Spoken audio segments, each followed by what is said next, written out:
I'm 34 years old, and if you asked my sister to describe me last year, she would have said I was the one who threw away an MBA to marry a man who smells like soil. She always said it with a smile that didn't reach her eyes, sweet as overripe fruit rotten underneath.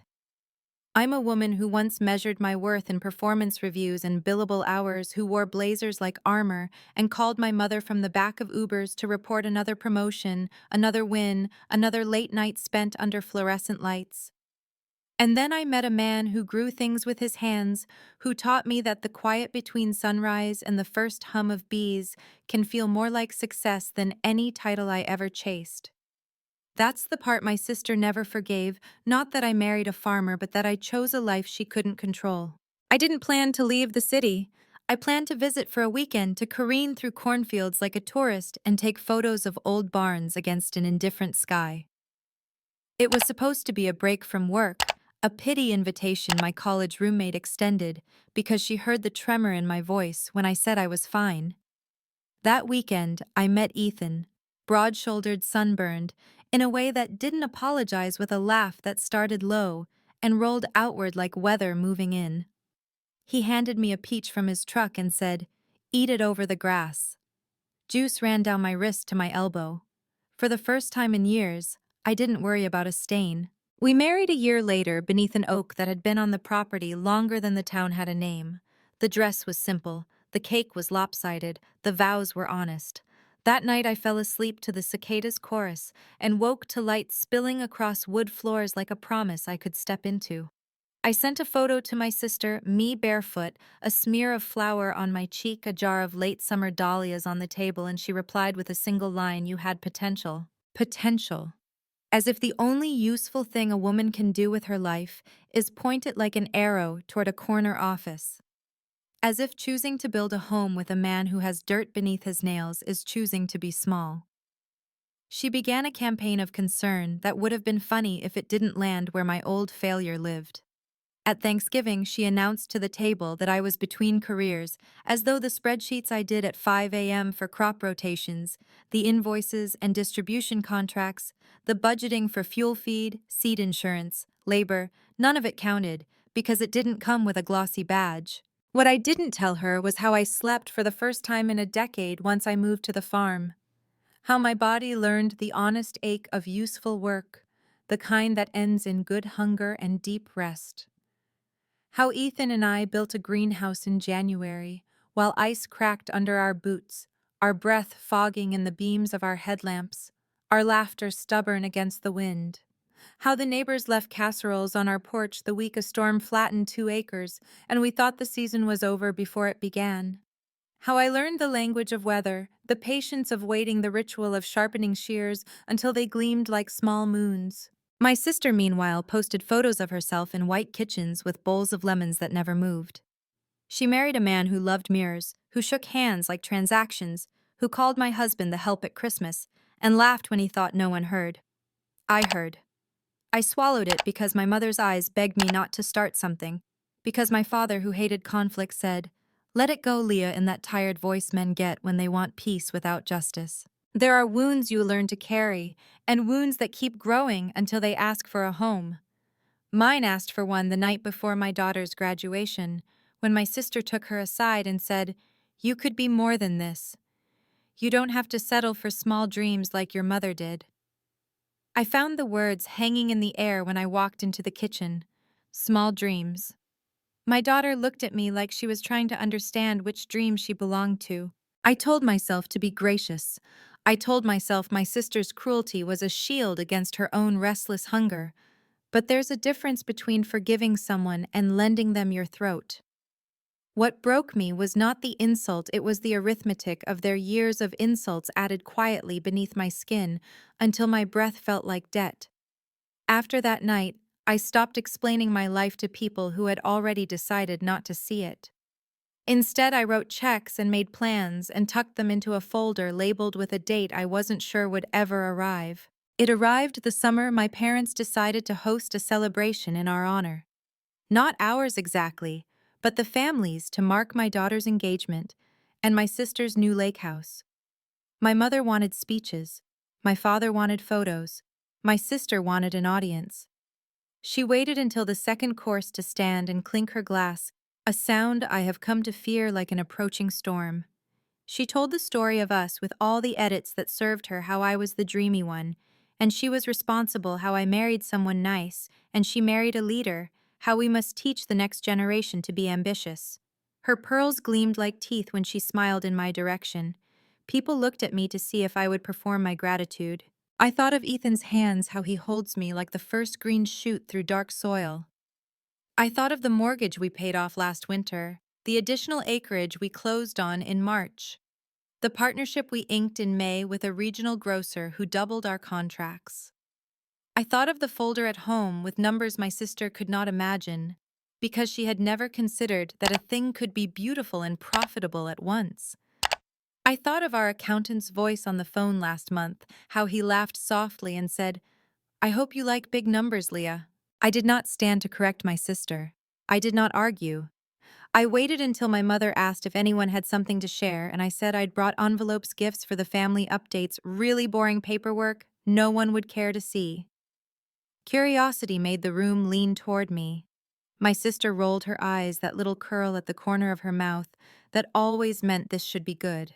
And I passed the envelopes out one by one, paper thin as a petal and sharp as a blade. My sister's manicured hand tore the flap with the careless confidence of someone certain she already knew the punchline.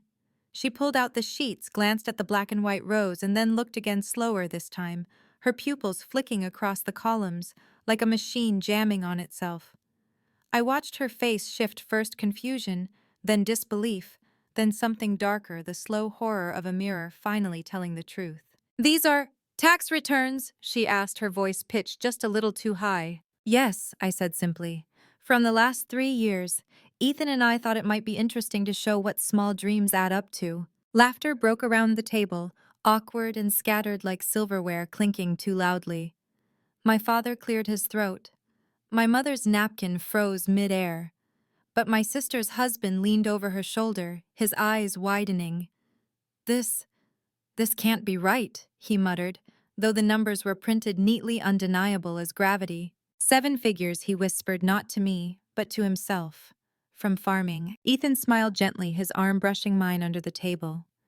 "Farming is a business," he said in his steady way. "Land assets, distribution contracts. It takes work to make it thrive. Leah has been the backbone of it all." For years, my sister had reduced Ethan to calloused hands and muddy boots, as though soil beneath your nails erased brilliance. Now she was the one staring at numbers she couldn't bend to her narrative. The wineglass trembled in her grip. "It's not possible," she hissed, the pearls at her throat tight as a noose. You can't make this kind of money from vegetables." I laughed then, soft but sharp enough to cut. "That's the difference between us.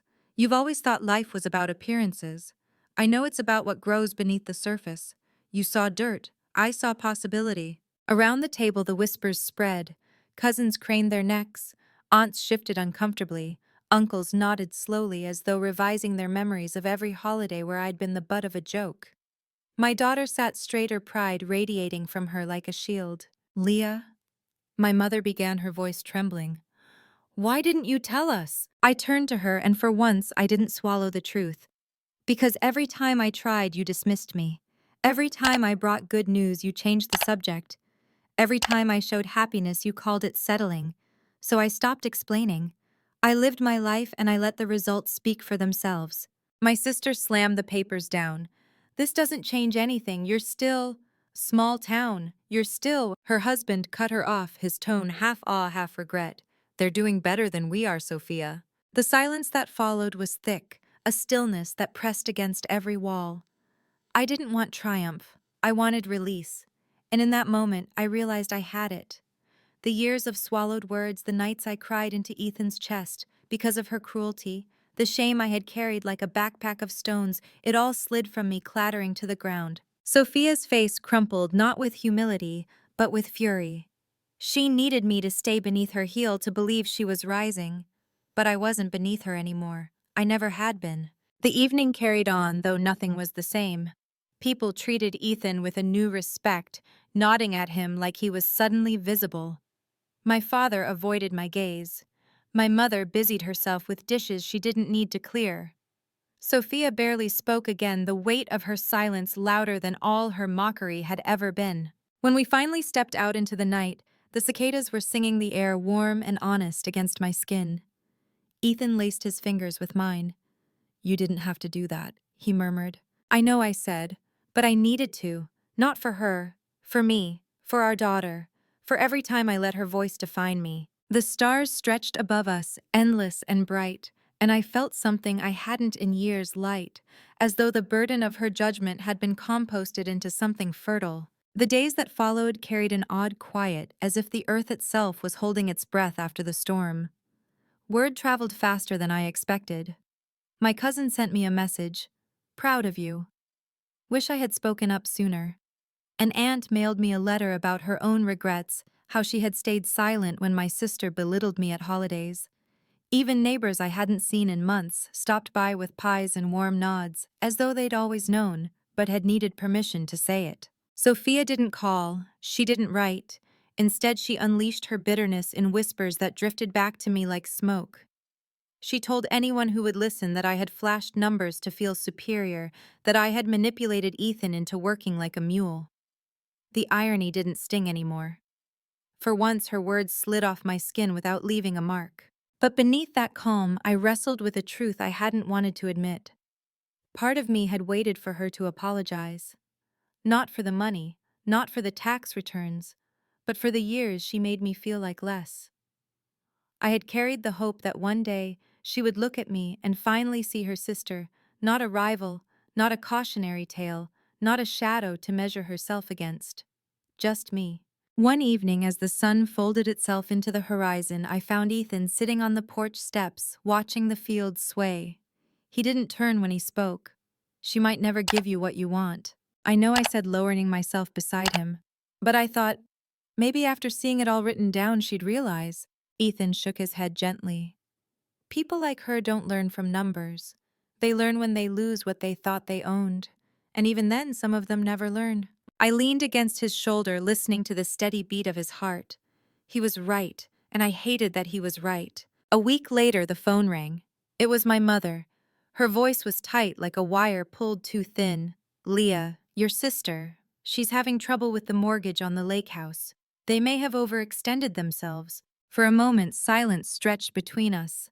My mother's words hung there like bait, like a test. Would I gloat? Would I offer help? Would I use her fall as proof of my rise? "I'm sorry to hear that," I said carefully, "but that's between her and her choices." My mother sighed, the sound heavy with disappointment. Maybe she had hoped I would rush in the way I always had, eager to mend fences that had never been built for me. But I wasn't the same Leah anymore. That weekend, Sophia showed up at the farm. Her luxury SUV crunched down our gravel drive, dust rising behind her like smoke from a fire that had already burned too long. She stepped out in heels that sank into the earth, her perfume sharp against the honest scent of soil and hay.